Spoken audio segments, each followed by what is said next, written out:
इसमें देखो, a circuit having a resistance दिया हुआ है 12 ohm, inductance is 0.15 henry and capacitance is 100 microfarad, is connected in series having a voltage is how much, 100 volt comma 50 hertz.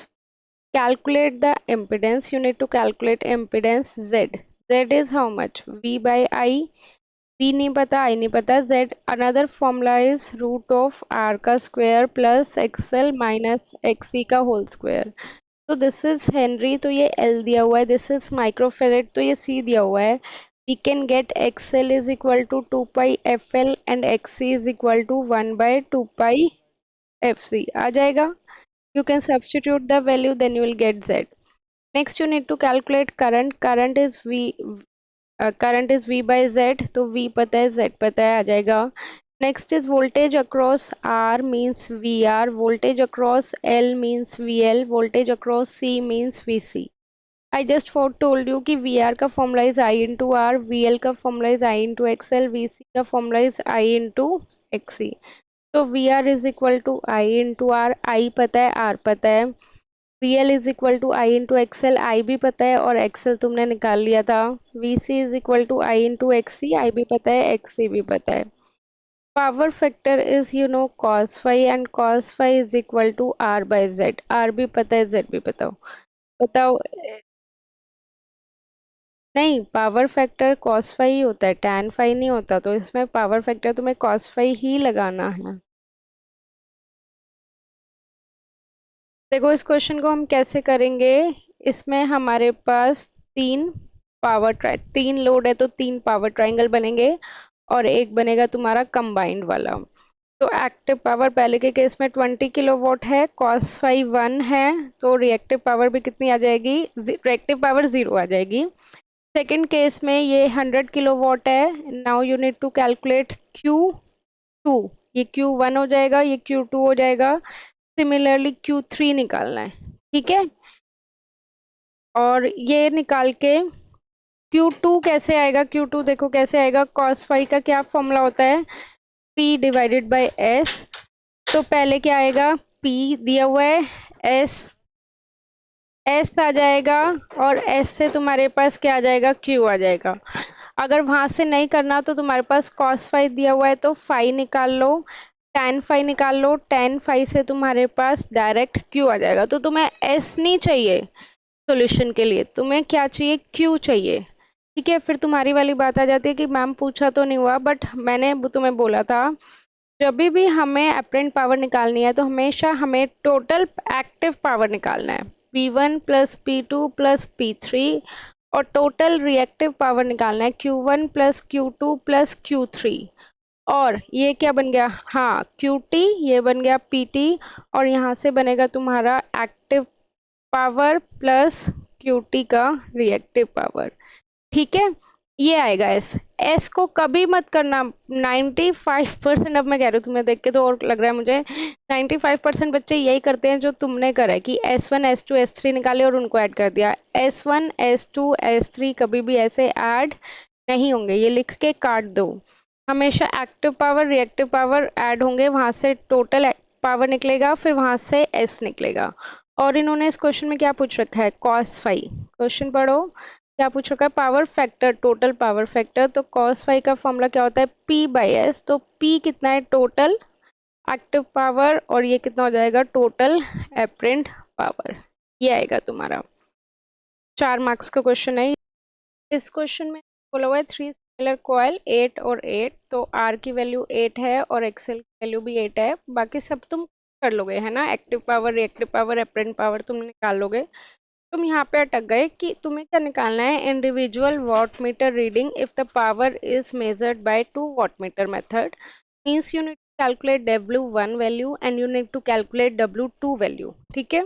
तो W1 का formula होता है VL cos of 30 minus 5, और W2 का formula होता है VL cos ऑफ 30 प्लस 5. ठीक है.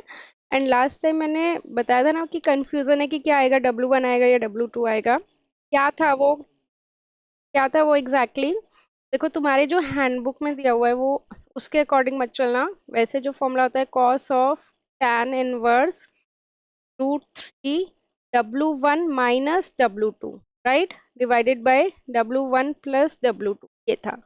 अब जो तुम्हारी हैंडबुक में दिया हुआ है ना, वो W1 और W2 को उल्टा करा हुआ है, और यहाँ पे ये फॉर्मूला भी उल्टा करा हुआ है।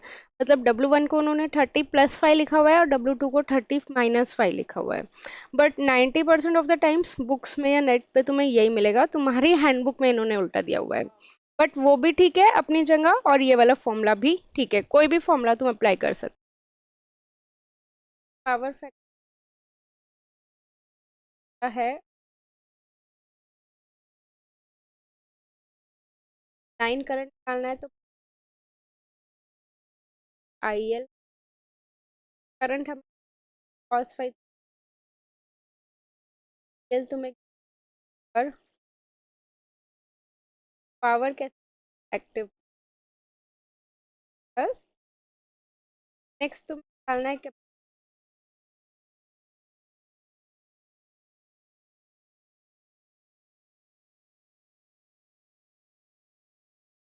IZ करंट भी पता है,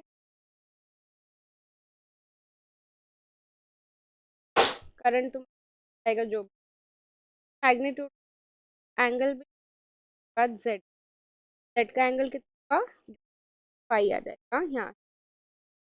पोलर पोलर फॉर्म से तुम उसको कौन से फॉर्म में कन्वर्ट कर सकते हो, रेक्टेंगुलर फॉर्म में करोगे तो क्या आ जाएगा, R माइनस JXC आ जाएगा। कंपेयर कर लेना, R real term, XC imaginary term, तो XC की वैल्यू आ जाएगी, XC से तुम्हारे पास C। इस क्वेश्चन में they said a coil in series with a capacitor, coil मतलब R और L का कॉम्बिनेशन, वो किसके साथ कनेक्ट है, कैपेसिटर के साथ कनेक्ट है। जो जो दिया हुआ है एज इट इज लिख लो। कैपेसिटर की वैल्यू कितनी है, कॉइल हमेशा R और L ही होता है, हमेशा। जब भी ये बोलेंगे कि कॉइल है तो वो R और L का कॉम्बिनेशन होगा हर बार, ठीक है, किसी भी सिचुएशन में चेंज नहीं होगा। ऐसे और कुछ नहीं बोल सकते, सिर्फ कॉइल ही देते हैं ये।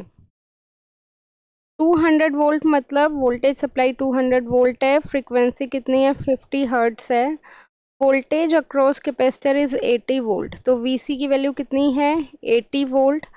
VC का फॉर्मूला मैंने तुम्हें बताया था I इंटू XC, VC 80 है, I भी नहीं पता, XC भी नहीं पता, बट XC का फॉर्मूला पता है 1/2πfc, जिसमें 2 पता है, पाई पता है, F पता है और C भी पता है, राइट। C का क्या फॉर्मूला होगा, 100 माइक्रोफेरेड दिया हुआ है, तो यहाँ से तुम्हारे पास I आ जाएगा। आ गया, I आ गया। उसके बाद इन्होंने क्या बोला हुआ है, find the value of resistance and inductance of the coil in the if the power factor of the circuit is 0.6 lagging. मतलब हमें R की वैल्यू निकालनी है, L की वैल्यू निकालनी है, और इन्होंने cos फाई दे दिया।